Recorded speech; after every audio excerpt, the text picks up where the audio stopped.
It's just days now until the first vote in the US to choose the Republican candidate for the presidential race. And the only thing the pundits are guaranteeing is that no one should be predicting the winner. It's all very fluid there. Now, a majority of voters are still undecided, despite months of seemingly interminable debates and campaigning and an intense focus on Iowa, the first state to cast ballots in this process. For more, our North America correspondent Lisa Miller joins us now from Washington. Lisa, good morning. With days to go before this critical ballot, who appears to be in front?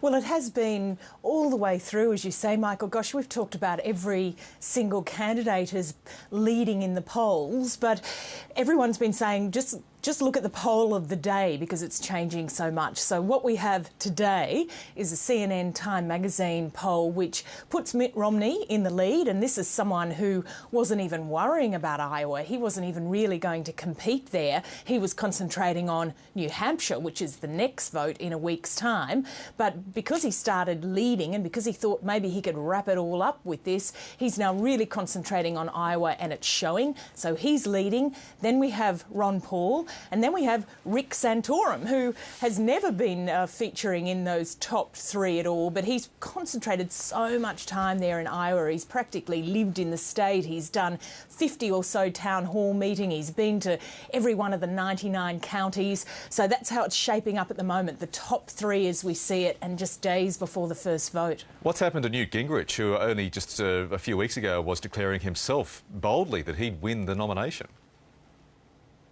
Yes, Newt Gingrich's biggest fan was Newt Gingrich, and it showed in the polls for a while that he did have other support, but he didn't have a lot of organisation behind him, and people said that was in the end going to trip him up. And he hasn't had much money either. So the other candidates, as soon as he started rising, the other candidates hammered him with negative television ads, and he'd always said he wasn't going to go negative. And so there was all this talk about his marriages, about his connections with Freddie Mac and Fannie Mae, the mortgage companies, the work he'd done as lobbyists, his time as Speaker of the House, and he just started dropping away, and he really has dropped right away at this point, you know, coming in a distant fourth in those polls. You mentioned Ron Paul there earlier, Lisa. Now, he, of course, is in the top three at the moment, but many Americans certainly would tremble with fear at the prospect of him being given the keys to the Oval Office.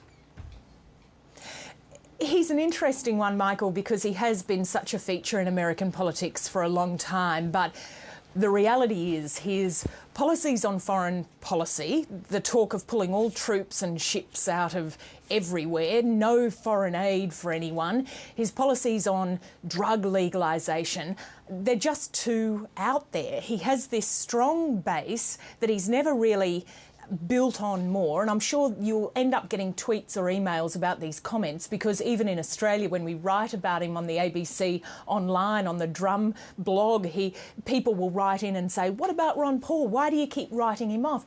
I mean, the reality is he will not be the Republican candidate, but what he is managing to do is get enough support that he's muddying the waters a little bit. So he could end up winning Iowa because of his campaign, because in a war-weary country, they like this idea of just pulling out and becoming isolationist again, but he's taking away a lot of those conservative voters that Newt Gingrich was looking for, that Michelle Bachmann was looking for. So at the end of the day, if Mitt Romney ends up coming in second to Ron Paul, then Mitt Romney's not really going to be worried. OK, Lisa, look forward to hearing from you from Iowa next week. Thanks, Michael. Talk to you then.